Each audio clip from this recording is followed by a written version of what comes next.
Hello guys, my name is Krishna Lungala, and this is a quick walkthrough of my piece Sleight of Hand, which I composed mainly using East West Hollywood Orchestra Diamond, as well as a few other sample libraries which I'll list in the description. Before I start, I want to clarify what I'm not going into, and that is mixing. As you can see, when I open the mixer window, there's nearly no plugin on the orchestral parts of this piece, except for the reverb, which is Quantum Leap Spaces. Since this piece was actually meant to be like a drawing board for me whenever I was in a rut with other projects, so I could just get in here, play with the themes I've already established, and try to reimagine them or reinvent them. So there's no actual mixing, there's just a little bit of limiting so it gets a little louder, but that's it. Second, since I don't have sufficient knowledge of music theory, I won't be able to discuss, I would say, functional harmony in this piece. So if you came hoping that I would be able to explain that, I'll have to disappoint you. The third thing is, you might be able to hear it, but it's pretty windy today, so I apologize for any background noise. So this piece has 4 sections. I've divided it into. We have the band, which I will mute, the string orchestra, the brass choir, as well as the orchestral percussion. There are 3 themes that I've used in this piece. 2 have a brief appearance, for example the one played in the brass section, as well as the electric piano, which goes like this.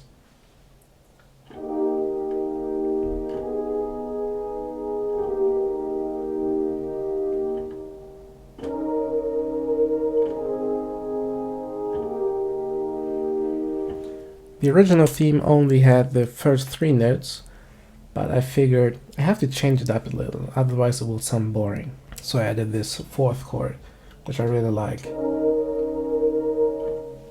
The electric keyboard plays something similar.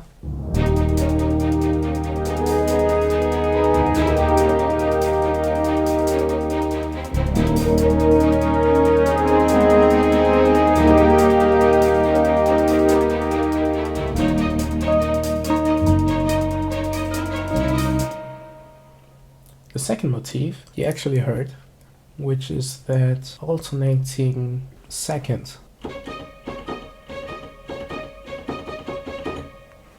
The special thing about this theme is you can hear it throughout the entire piece in different variations. So this is the original form of the theme, I would say, but in the beginning you can also hear it if I mute the rest. This. It's the same 2 notes, just an octave below, and I've changed the rhythm. So the theme is already familiar as an accompaniment, but then when it gets its solo, it can stand out again. Here.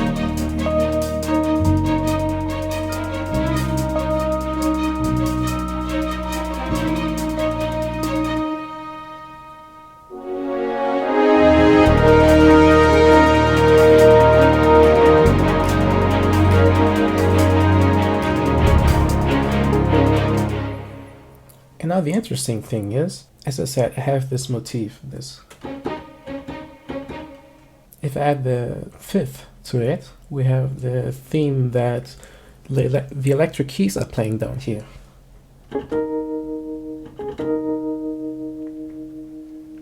So I have the theme, this accompaniment that, or this accent that the electric keys are playing, based on the same motif, and it gives it just a little more lively character.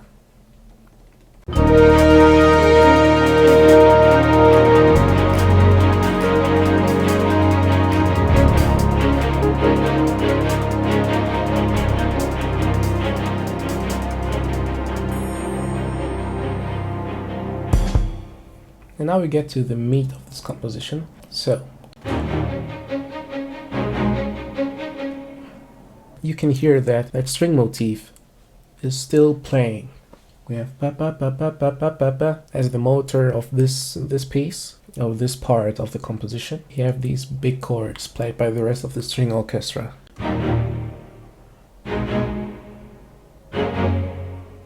which I very like. I mean, they have this huge and open character, but I felt there's something missing to this sound. I mean, the strings do sound fine, but when I add the French horn staccatos, it just fits right in.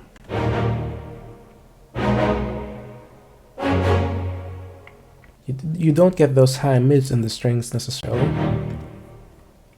but the brass fills it out perfectly.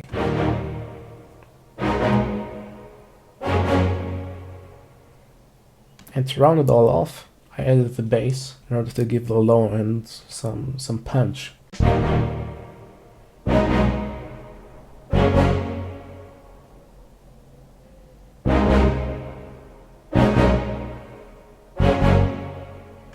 But then in the second run, I didn't want to copy that, because that would be predictable. So what I did is, as you can see here, I played around with rhythm, placing those stabs right next to each other, leaving a gap, and then placing those stabs again, but only playing them with the strings, and instead of the French horns, playing them with the trombones, which have another character to them. And instead the French horns are playing an intermittent melody.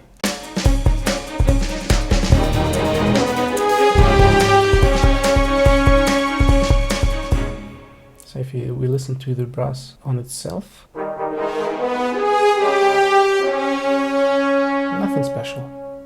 Then I like this part especially. Let me just zoom out, because in this part everything's crescendoing up just before the climax of the composition. So I thought, well, how can I incorporate the theme in a different way? That second theme, that two motif. And if you've noticed, I've just used it as a staccato figure in the strings. You could argue that these stabs here are derived from that two-note motif, this ba-ba. So I just thought, let's play it as a legato theme with the French horns, which they do here.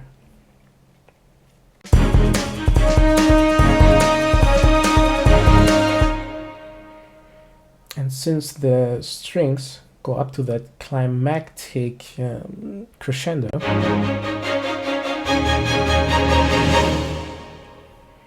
accompanied by the timpanis, etc., etc., I thought, well, the brass section is playing this da da da da da, and I just added the trumpets there as an accent, actually. So it's like call and response. Call by the French horns, response by the trumpets, which play a fourth up from the French horns.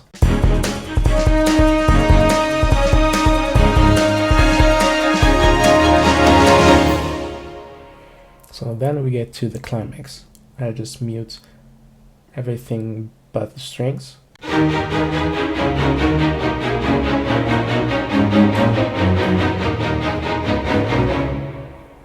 You can see it's not very complicated. I started with the violins actually, so I'll just mute anything but the violins.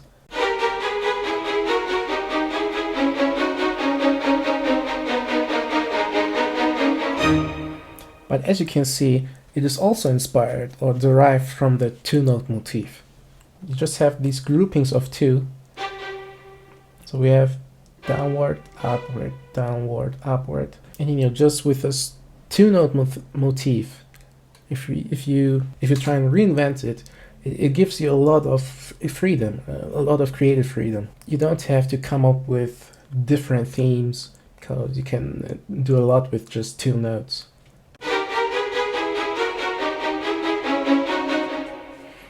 And then I just tried to harmonize it.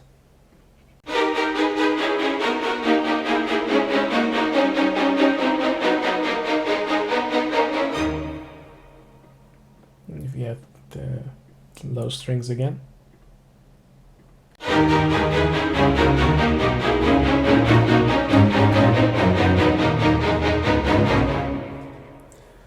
Now, I could have just looped this part, but that would have sounded boring. Because one of the main things I tried to accomplish with this composition is that the listener doesn't get bored. However, I first copied this over here, but then I noticed, well, what if I incorporate the third motif that I've actually composed with these projects? And that would be this thing here, which sounds kind of like this.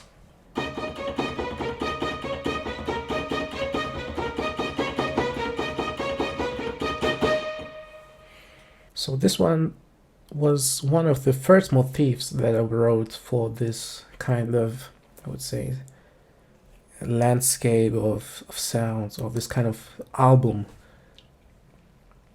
And first it sounded different. I just play it one octave below.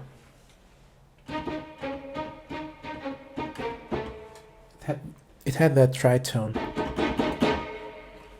But as you can guess, that tritone wouldn't have fit well in this kind of uplifting atmosphere that I was trying to get with this piece. So just change those two notes.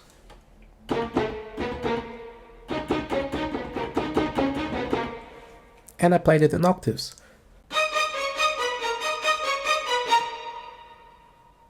And the second important thing to make it sound different is not just change the main focus of the melody, but also the bass. Instead of going downward, as we did in the beginning, I also changed the melody in quotes of the bass. If we listen only to the bass, in combination with the first violins,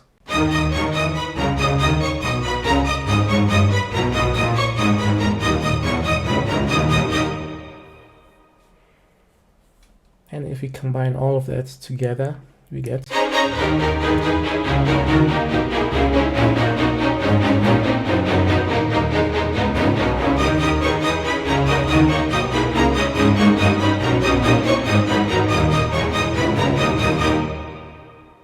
But only the strings would have sounded boring. The interesting thing is that the drummer is playing with the toms, so it gets more of that driving rhythm.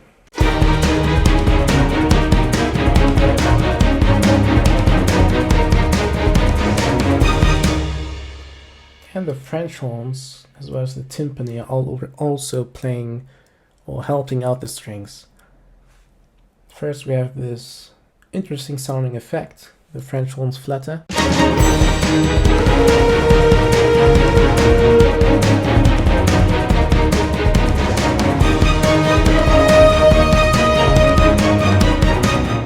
Then we have this blend of French horns and trumpets, which gives them that nice brassy character, or that nice brassy sound. And one of the other important things is I wanted this phrase to end, of course, and to signal that it's ending, I just added those staccatos by the brass players.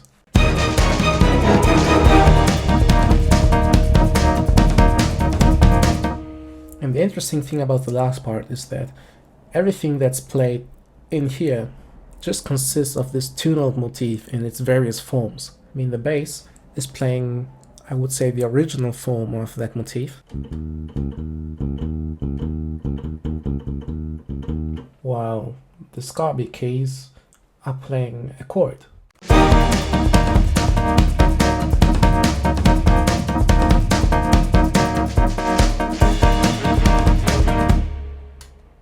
And as you could hear, the violas get in here as well, and they are playing intervals, fifths, with the same rhythm.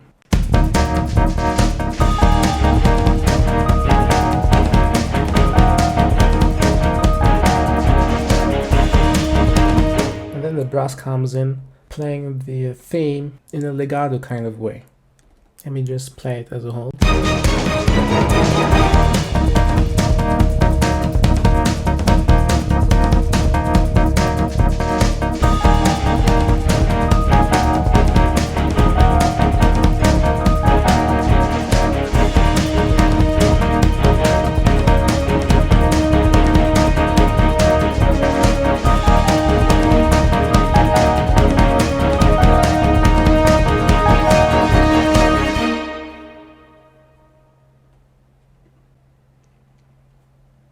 Yeah, that's basically it. So that's basically the piece. I'd say the things to take from this short walkthrough is, first, of course, if you have a good tune, a good flexible tune that you know how to, I would say, distort or change, you basically just need to sit down and experiment with it. And then you get those different sounds out of it. If you have any other questions, any other technical questions, if you have any suggestions how I can improve the way in which I can show you these walkthroughs, just comment them down below. Any constructive feedback is very welcome. And don't forget to listen to my other cues. If you have any other video suggestion, or you want to get a peek inside another project of mine, might it be original music or one of those orchestral mock-ups I've done, for example for Captain America by Alan Silvestri, just comment down below and I will get to it. Don't forget to subscribe, maybe share the video with people you think can benefit from it, and I'll see you in the next video.